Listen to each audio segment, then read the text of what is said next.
नमस्कार, प्रणाम, आदाब। मेरा चैनल कैप्टन स्वपन मिश्रा में आपका स्वागत है। आपको मैं रिक्वेस्ट करूंगा कि मेरा चैनल को सब्सक्राइब कीजिए, शेयर कीजिए, लाइक कीजिए, कमेंट कीजिए। अगर वीडियो आपको पसंद नहीं आया है तो डिसलाइक भी कीजिए और कमेंट में लिखिए कि क्यों आपको मेरा वीडियो पसंद नहीं आया और क्या क्या आप इम्प्रूवमेंट चाहते हैं। आज का जो वीडियो मैं करूँगा that I will make it an it will be Indian naval round of.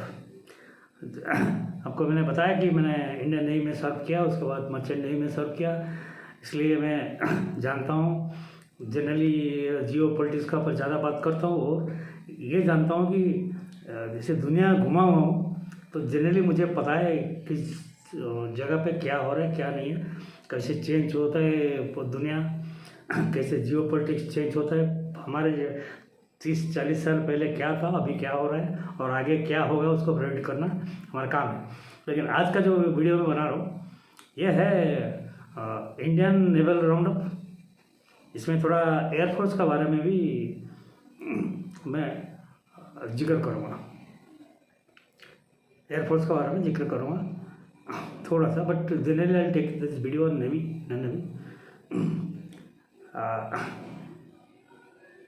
दो दिन पहले डिफेंस मिनिस्टर राजनाथ सिंह उन्होंने 2 जहाज इंडियन नेवी के कमीशन किया, INS Himgiri, INS Udaygiri, F-34, F-35। ये P-17 प्रोजेक्ट का फ्रिगेट प्रोजेक्ट है, ये फ्रिगेट है। ये जो है मतलब बेसिकली ब्यूटीफुली कहता हूँ, this is a coincidence that this is the 100th ship सोमा सेंचुरी इंडियन अपने डिजाइन करके बिल्डअप किया है, यहाँ पर हुआ है। और इंसिडेंटली दोनों जहाज सेम है, सिर्फ नाम चेंज हुआ है, सेम है, same hall, same convert, same design, सब कुछ सेम है और ये इंडियन डिजाइन है। और लेकिन ये एक बना मजगांव डॉक में मुंबई, और एक पहली बार एक बना गार्डनिज वार्सप में, जो पहली वारशिप बनाया। गार्डनिज वार्सप भी बना था इंडियन नेवी के लिए, जहाज बना था, लेकिन आज पहली बार कि एक वारशिप बनाया, स्टेला फ्रिगेट बनाया।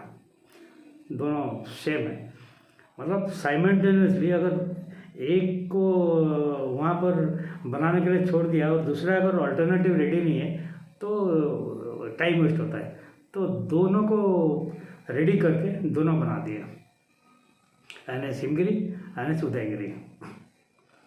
अभी थोड़ा पीछे जाता हूँ। मैं जब नेवी में था तब भी हिमगिरी उदयगिरी था, लेकिन ये हिमगिरी उदयगिरी वो नहीं है, क्योंकि हमारा नेवी का जो परंपरा है, जो एक बार डीकमीशन होते हैं ना, फिर दोबारा उसी नाम पे जिंदा हो जाते हैं। हमारा टाइम पे जो मैं नेवी में था, नीलगिरी, उदयगिरी, हिमगिरी, धूनागिरी, महेंद्रगिरी, ये सब था, लेकिन वो था ब्रिटिश डिजाइन का।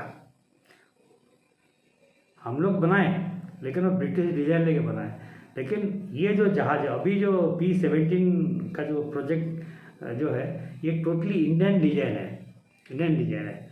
और इसमें ये दोनों जहाज में थोड़ा सा मैं गार्डनिज का पढ़ाता हूँ। गार्डनिज भी बना रहा था, लेकिन वो सिर्फ ओनली सर्वेलेंस से बना था, मतलब कम्बट शिप नहीं बना था।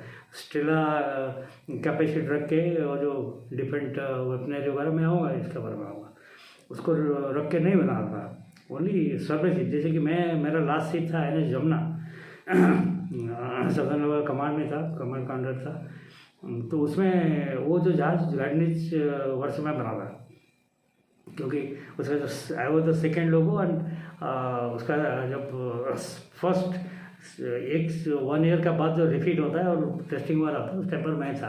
I was 3 months I was there in गार्डनिज जहाज, उस टाइम पर था, डॉक में था, उसको अनडॉक हुआ ऐसे। तो ये पहले बार गार्डनिज एक अचीवमेंट है।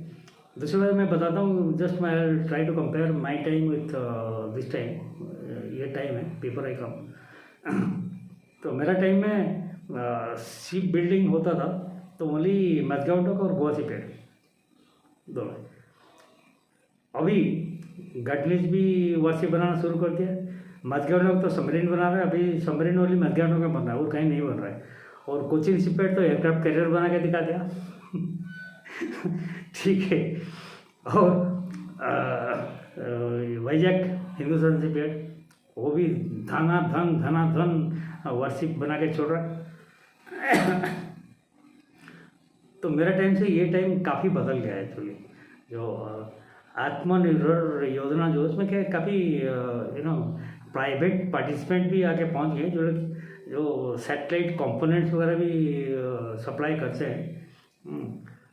जैसे कि मैं बोला कि एक मोटरसाइकिल होता है कि कार होता है, उसका टायर और कोई बनाता है, स्टीयरिंग और कोई बनाता है, वायरिंग और कोई बनाता है, उसका सीट कवर और कोई बनाता है, लेकिन वो एक जो फाइनली कंपनी मैन्युफैक्चरर का अपना नाम ठोक देता है। तो ऐसा होता है। तो जो सैटेलाइट कंपोनेंट्स वगैरह भी इंडिया में ये जो दोनों जहाज हैं 75% इंडिजिनियस है, क्योंकि 75% जहाज MSME और जो स्टार्टअप वगैरह वो कंट्रीब्यूट करते हैं, और कुछ प्राइवेट प्लेयर भी हो गया, इंड्यूस हो गया। जो हमारा जो शिफ्ट हुआ, जो अपना जो पॉलिसी शिफ्ट हुआ कि हम इंपोर्ट कम करेंगे, अपनी खुद का इंडस्ट्री को प्राइवेट को खोल देंगे डिफेंस सेक्टर में। अब वो डिफेंस में सीक्रेट है, ये लीक हो जाएगा, पाकिस्तान को पता चल जाएगा, ऐसा कुछ है नहीं। आजकल सब चीज़ सबको पता रहता है। ओनली आपका जो वेपनरी वगैरह सीक्रेट होना चाहिए, बाकी हॉल कैसे बनता है, कौन सा स्टील में बनता है, कौन सा आयरन में बनता है, और कितना थिक होता है, प्रोपल्सन सिस्टम क्या होता है, ये सबको पता है। कौन सा डिजाइन का क्या पता है। लेकिन डिजाइन जब आप करते हैं, आपको सिर्फ यही करते हैं, इंजन रूम यहाँ रहेगा और आगे इधर रहेगा, एंकर इधर रहेगा, और अपना ये एंटी एयरक्राफ्ट मिसाइल इधर रहेगा, बैरक सिस्टम इधर रहेगा, ब्रह्मोस इधर रहेगा। वही आप डिजाइन करके बैलेंस करते हैं ताकि रोलिंग पिचिंग और इसमें कोई सिस्टम खराब ना हो जाए। अपना जो ये है तो ये डिजाइन करते हैं। लेकिन बाकी जो weaponry system and the code and all, that is totally top secret। वो इंडियन नेवी का पास ही रहता है और किसको पता नहीं है। बाकी ये है। तो ये दोनों शिप इंट्रोड्यूस हुए, कमीशन हुए परसों। इसका जो कैपेसिटी है एक्चुअली हमने क्या क्या किया, पहले ज़माने में मैंने बताया कि जैसे वही गिरी टाइप थे जो ब्रिटिश डिज़ाइन के थे। उस टाइम पर जो रेडार था, जो वेपन सिस्टम था, मैंने खुद देखा हुआ है। जो सेकेंड वर्ल्ड टाइप का जो था ये था, लेकिन उस टाइम पर तो हाई स्टैंडर्ड का था। उसके बाद मेरा सामने राणा रणजीत राजपूत वगैरह रशियन डिजाइन वाला है। उसके बाद फिर हमने खुद रशियन और ब्रिटिश सबको मिला के गंगा गोमती गोदावरी टाइप जहाज बनाए। बहुत एडवांस जहाज उस टाइम पर था। उस टाइम पर अभी तो पता नहीं, बहुत आगे निकल गए। उस टाइम पर तो जो गिरी टाइप, उसमें जो कमांड करते थे, और जो राणा रणजीत टाइप में कमांड करते थे कि गंगा गोमती गोदावरी में जो कमांड ऐसे शिप में करते थे, वो लोग तो मतलब कंफर्म होता था वो एडमिरल है, और वो एडमिरल बन ही गए थे सब लोग। इस तरह मतलब उसका कमांड मिलना एक गौरव की बात होता था। इंसिडेंटली मेरा जो मिडसमैन, मैं अपना कैडेट टाइम में किया। कैडेट जो था उसमें INS ब्रह्मपुत्र बोल के जहाज था सदर्न कमांड में, उसमें किया। उस टाइम पर ब्रह्मपुत्र BS 2 जहाज थे जो कैडेट ट्रेनिंग के लिए यूज होते थे। और कैडेट ट्रेनिंग में हमेशा एक फॉरेन ट्रिप रहता ही था, क्योंकि कैडेट लोग को मेन थी नेविगेशन का टीचिंग है ना, प्रैक्टिकल नेविगेशन। हम तो वैसे भी हम लोग पढ़ा थे, चार्ट वार किए, ऐसे करना है, ऐसे करना, फिक्स करना है, सब पढ़ा था। लेकिन वो जो प्रैक्टिकल हम जाके फिक्स लेते रहते हैं और ले करेंगे ब्रिज में कैसे ड्यूटी होता है, क्या होता है, क्वार्टर मास्टर का काम क्या है, कैप्टन का काम क्या है, OW का काम क्या है, ये सब चीज़ प्रैक्टिकल जो है ना ये। उसके बाद मेरा मिडशिपमैन भी INS दूनागिरी में कटा, वही गिरी टाइप जो कल परसों जो हमारा लॉन्च हुआ है, कमीशन हुआ है। तो मेरा भी दूनागिरी में है, तो मिडशिपमैन कैप्टन SK दास पर तो कमांडिंग अफसर। उस टाइम पर भी मैंने एक ब्रह्मपुत्र में हमारा फॉरेन टूर था मॉरिशस, और दूनागिरी में मिडशिपमैन का टाइम में उस टाइम पर भी एक कंपलसरी अंडर ट्रेनिंग है ना, अंडर ट्रेनिंग के लिए एक कंपलसरी फॉरेन टूर होता था, मतलब जाना पड़ता था उसको ट्रेनिंग के लिए, ताकि हम दूसरे देश के नेवी से मिले, उनके कैडेट से मिले, उनका ट्रेनिंग हमारा ट्रेनिंग जैसे नेविगेशन वगैरह इसे उनका सिस्टम जानने के लिए। तो उस टाइम पर हम सीसील्स गए थे, सेशल्स, बहुत अच्छा इलाका है। तो मेरे को ये जो आज उदयगिरी और हिमगिरी कमीशन हुआ है, ये देख के मेरा नेवी का दिन याद आ गया। ठीक है, अभी आते हैं कि इसमें मैं बोला 75% indigenous. 1 second, I'll just take a glass of water.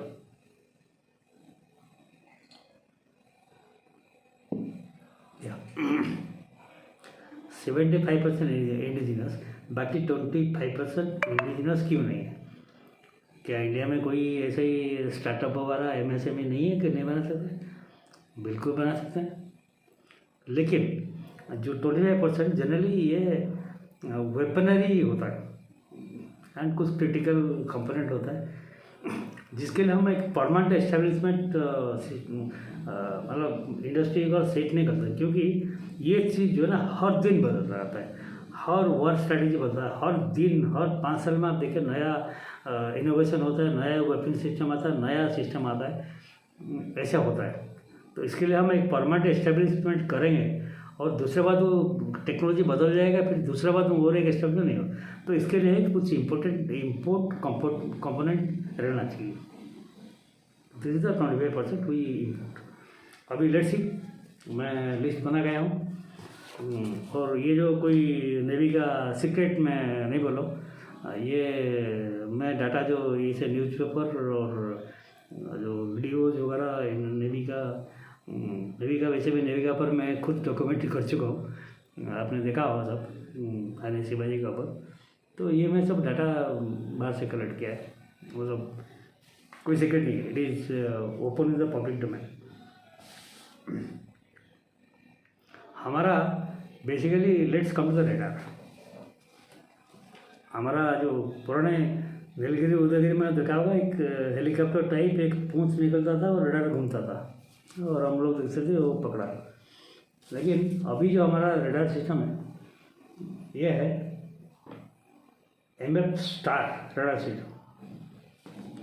ये इजराइल से टेक्नोलॉजी लिया गया, इजराइल, और उसको इंडियन टेक्नोलॉजी से इंटीग्रेट किया गया रेडार सिस्टम। ये नहीं कि हमारा रेडार सिस्टम नहीं बनाया, हमने कभी बनाया है, लेकिन ये स्टेला फ्रिगेट के लिए we found that is a best radar system which can be integrated to our technology in our missions. Okay, मैं ये भी बताया कि जो प्रोजेक्ट 17A का अंडर है। ठीक है, अभी मैंने एक ये भी ये हाँ MR SAM रॉकेट जो रशिया का ओरिजिन का है, एक्चुअली इंडिया बनाया है लेकिन रशियन ओरिजिन का कंपोनेंट लगा हुआ है इसमें। कुछ ये surface to air 70 kilometre range है, टोटल 16 लॉन्चर बनाया गया है, 16 launcher. Okay, then we have got in those ships we got 8 BrahMos launchers. और ब्रह्मोस का क्या कमाल है अपने ऑपरेशन सिंदूर में देखा है। और बाकी ये जो एंटी सबमरीन वारफेयर उसका ऊपर भी कुछ सिस्टम बनाए। एंटी सबमरीन वारफेयर जो हमारे टाइम में था, हम लोग क्या करते थे कि हेलीकॉप्टर जो एंटी सबमरीन हेलीकॉप्टर होते थे, हेलो होते थे अभी पे, उसमें हमने क्या ना सबमरीन डिटेक्ट हो गया तो उसका ऊपर एक डेप्थ चार्ज मार देते थे। लेकिन वो डेप्थ चार्ज सिस्टम जो सेकेंड वर्क का सिस्टम है, और जनरली वो डेप्थ चार्ज वगैरह काम नहीं करता, अभी टोटली मिसाइल वारफेयर हो रहा है।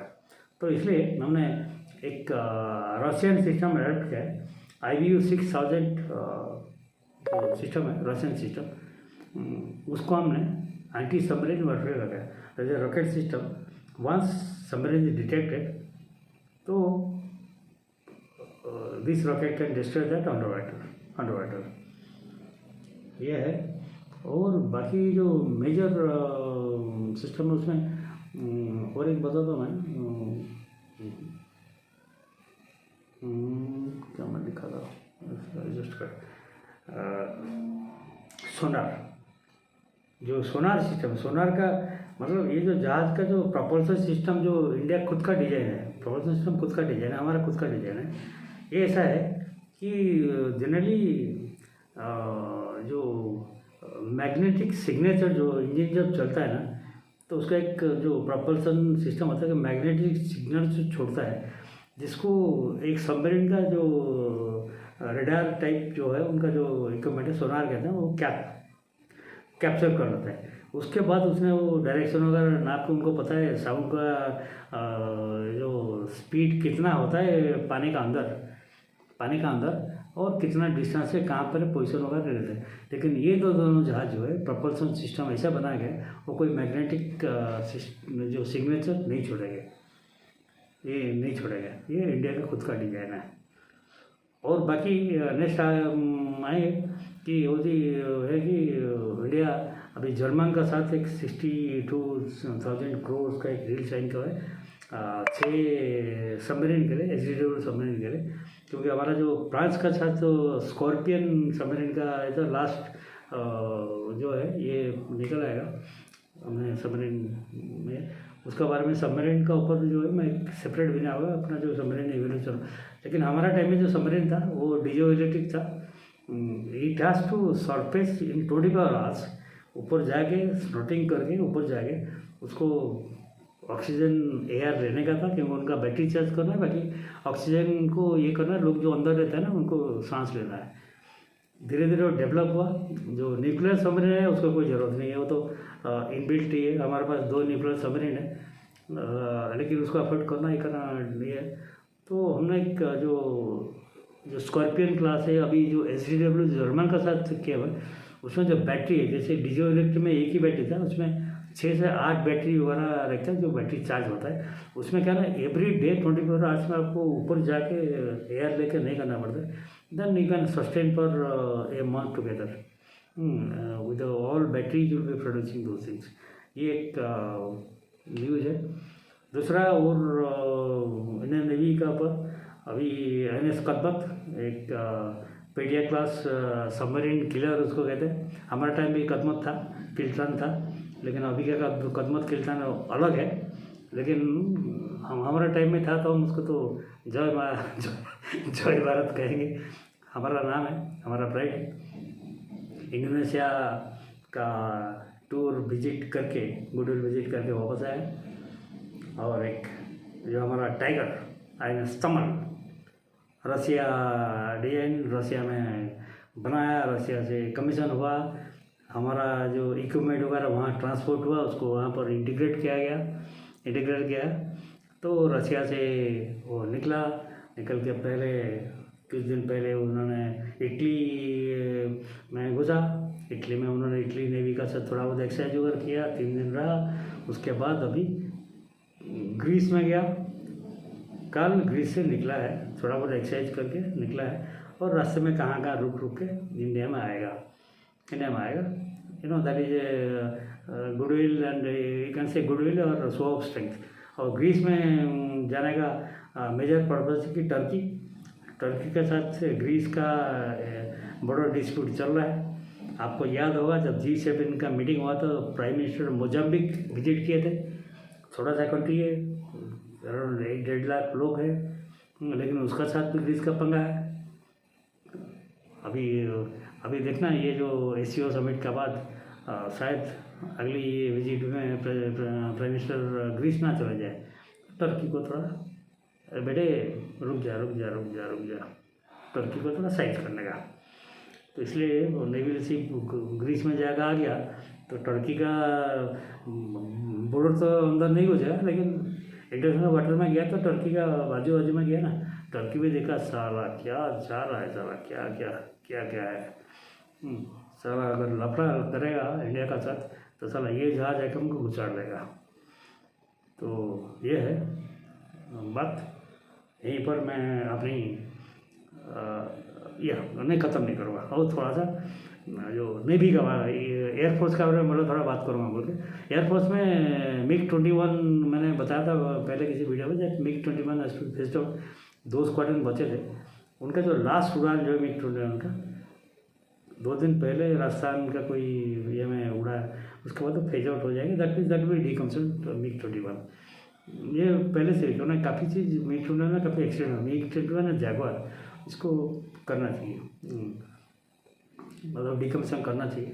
हालांकि थोड़ा बहुत हमारा गैप रहेगा, चलिए स्क्वाड्रन गैप रहेगा, क्योंकि हम बीच में 15-20 साल उसका पर उस काम नहीं किया है। अभी जो काम हुआ है 10 साल में जो काम हुआ है राफेल वगैरह है, इसी बीच में आया, लेकिन बीच में हमने कुछ काम किया नहीं उसका पर ध्यान नहीं दिया, तो ये गैप थोड़ा रहेगा। लेकिन अभी जैसे ड्रोन और मिसाइल का टेक्नोलॉजी इतना ज़्यादा बढ़ गया है, थोड़ा सा फाइटर एयरक्राफ्ट का इम्पोर्टेंस भी कम हो रहा है।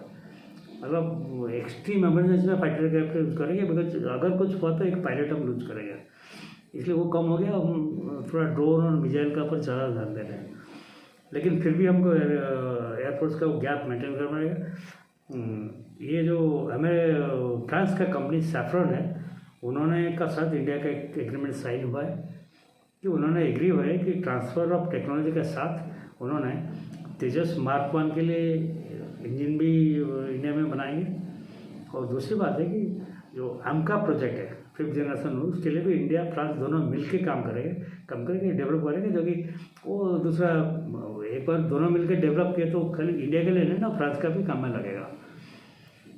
फ्रांस अभी थोड़ा बेंड हुआ क्योंकि हमने 36 राफेल लिया। जब सिंदूर का टाइम आया तो हमने उनको सोर्स कोड मांगा।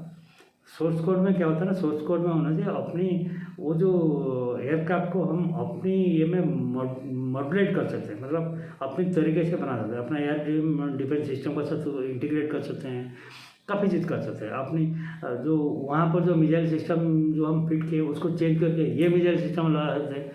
तो उन्होंने उस टाइम रिफ्यूज़ किया था। रिफ्यूज़ जब किया था क्योंकि they are part of NATO and EU, तो उनका एक सोर्स कोड है कि हम नहीं देंगे। अमेरिका तो कभी किसी को देता नहीं है, सिर्फ बेचता है और देता है, लेकिन देता नहीं है। तो इंडियन नेवी जो बोला था कि हम और 26 जेट ले रहे हैं, हम जो हैरियर वगैरह उसको हम फेज आउट करेंगे, और जैगवार का जो सी वर्जन है हैरियर, उसको हम फेज आउट करेंगे। फेज आउट करने के बाद हम तुम्हारा राफेल इंट्रोड्यूस करेंगे, तो इसमें वर्टिकल टेकअप प्लानिंग के लिए। तो उन्होंने जब सोर्स कोड के सिंदूर का टाइम में फ्रांस थोड़ा सा चालू किया है, लेकिन मोदी ने फिर चाबी मोड़ दिया। बोले ठीक है वो छोड़ो, वो जो 26 जो राफेल नेवी के लिए वो ज़रूरत नहीं है, एयरफोर्स को दे दिया, ठीक है ज़रूरत नहीं। फिर फ्रांस थोड़ा झुका, बोला साला इतना पैसा हाथ से जा रहा है, हाँ। तो उन्होंने बोला ठीक है, मैं सैफ्रॉन को बोल देता हूँ जो ये, और सब इंजन खरीदे वाले बोलते नहीं, इंजन अगर मैं सैफ्रॉन से खरीदूँगा ना, तो चला वो राहुल गांधी पप्पू सप्पू ये बोले गए पैसा लेके वो जो राफेल भेज दिया, पूरा मोदी ने पूरा देश को भेज दिया। उसे लफड़ा भी नहीं पड़ना भाई, तुम और मैं दोनों मिलके यही बनाएंगे। तो ये भी एक बहुत अच्छा प्रोग्रेस है। राजनाथ सिंह ने कल या परसों डिक्लेयर किया, अच्छा प्रोग्रेस हुआ है। तो इसका साथ मैं अपनी वीडियो कंक्लूड करता हूँ। अगली वीडियो में जो बनाऊँगा उसमें एक स्पेशल वीडियो बनाऊँगा DRDO और ISRO, इसका पर वीडियो बनाऊँगा। यहीं पर मुझे विदा दीजिए। नमस्कार, जय हिंद, जय भारत, भारत माता की जय, वंदे मातरम।